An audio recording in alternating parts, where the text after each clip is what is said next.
É chegado o momento de falarmos de um livro que em 2025 recebeu o Prémio Literário Revelação Agostina Bessa Luís. Chama-se Na Tua Mão e à minha espera na próxima paragem está o médico, autor, escritor Hélder Teixeira Aguiar. Vamos lá conhecê-lo.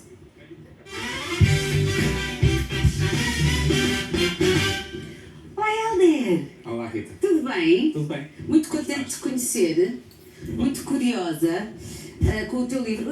Era isto que eu queria, mas eu vou, se calhar alguém pode trazer o livro, é porque eu esqueci-me ali em cima da mesa. Eu tive ali uma paragem, falta-me aqui qualquer coisa, era o livro. Tantas paragens. É isto, sabes que esta intensidade parece fácil, mas isto como é muitos conteúdos, a pessoa tem que estar... Se estivesse no teu lugar seria... Cada um é para o que nasce, como se costuma dizer. Mas, obrigado pelo convite. E tu nasceste para muitas coisas, Hélder. Eu acho Sei feito algumas. Faz lembrar o Miguel Torga. Devem dizer isto muitas vezes. Miguel Torga está lá em cima, eu estou aqui ainda cá em baixo com o meu primeiro livro. Não, eu sei, mas pela coincidência de ser médico e escritor, que são duas profissões lindíssimas, muito obrigada. Está aqui agora na minha mão o livro Na Tua Mão. Este livro premiado, o primeiro livro do Hélder Teixeira Aguiar. Vamos começar pela medicina e depois pela escrita, pode ser? Certo. Então, tu és médico,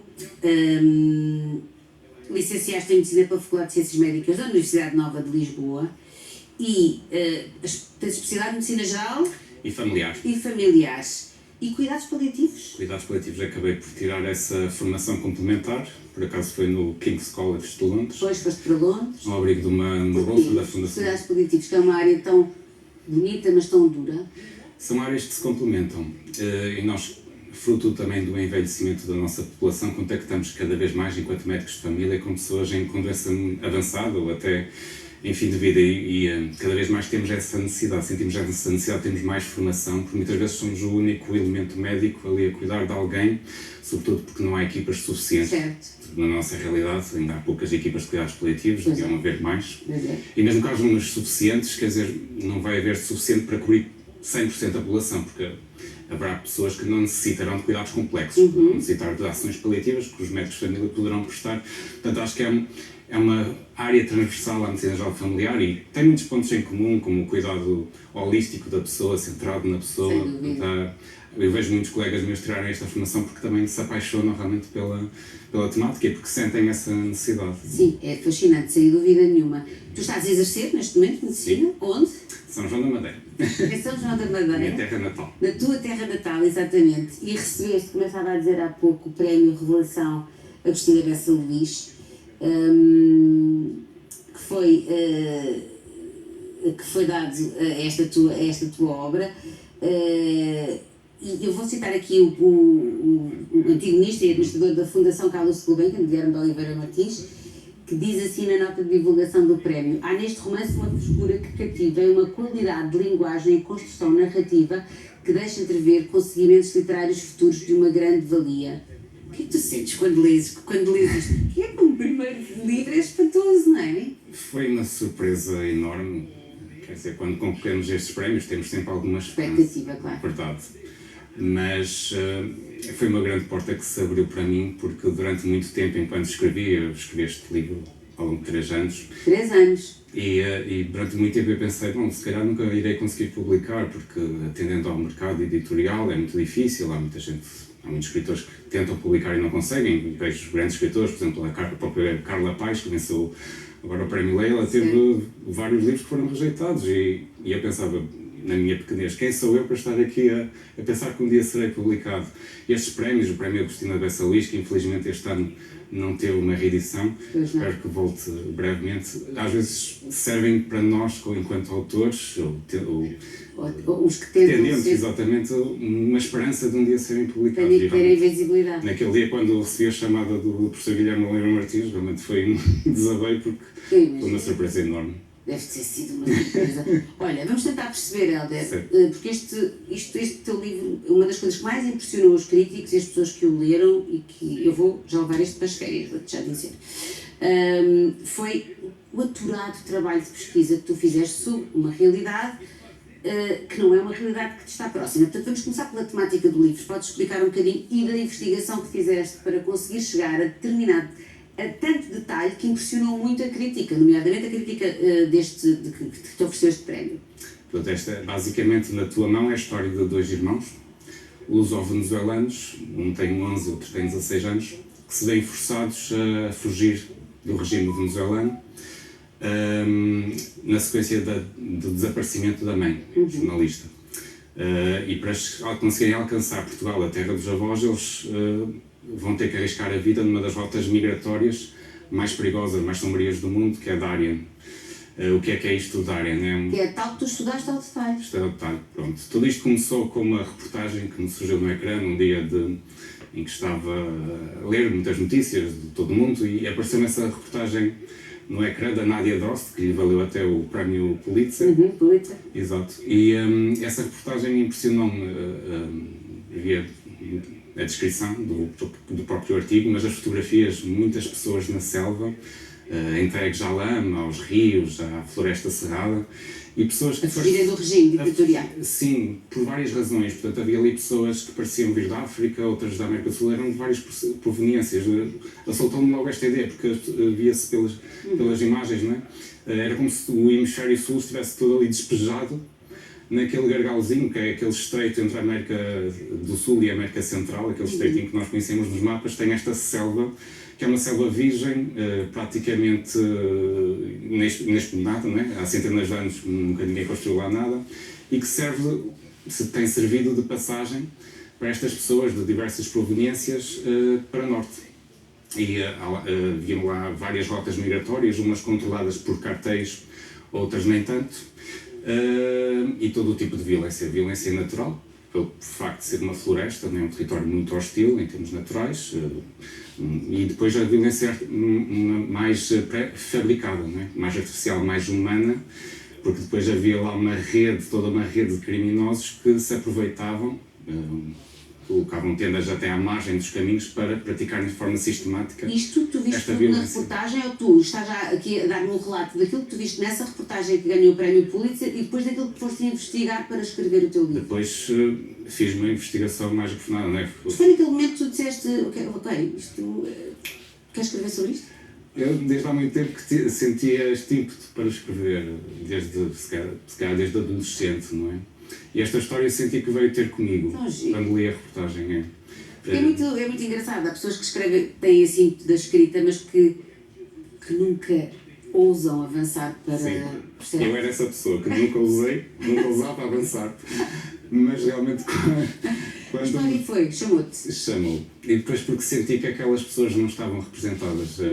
Quem é que conhecia Darien, não é? Eu perguntava, ainda hoje pergunto aos meus amigos, olha, tu leram o livro, eu realmente não conhecia esta realidade e muitos até tinham viajado pela América do Sul e andavam ali pelas redondezas e não conheciam. Sentiste que aquelas pessoas, aquela realidade delas, aquelas tragédias estavam invisíveis e que era preciso dar-lhes um... Sim, sim. Então outro dia, por exemplo, o Hélder Silva, o jornalista da RTP, ele esteve na Venezuela em 2019 e ele leu o livro e ele disse-me que tinha sentido o livro como uma grande metáfora dos migrantes e dos refugiados. De todo o mundo, independentemente de ser só daquele território, daquela rota. Ele disse-me isso e realmente eu fiquei a pensar, e talvez ele tenha um bocadinho de razão, porque apesar deste livro ser específico desta rota, talvez possa representar... A realidade é muito semelhante, não é? Quer dizer, ou seja, vão mudando naturalmente, geograficamente, os problemas e as dificuldades de quem anda à procura de fugir de uma guerra, ou de encontrar uma vida melhor, ou de se fugir da pobreza, ou seja do que for,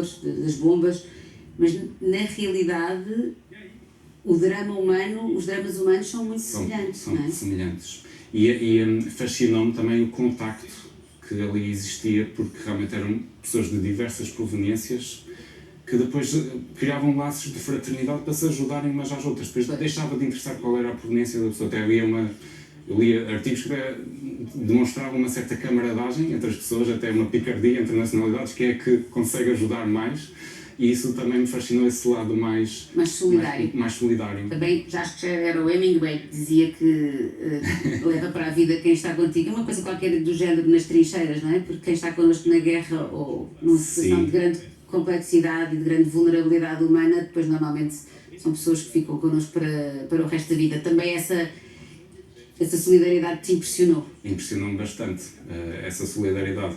E está tudo neste livro. Consegues?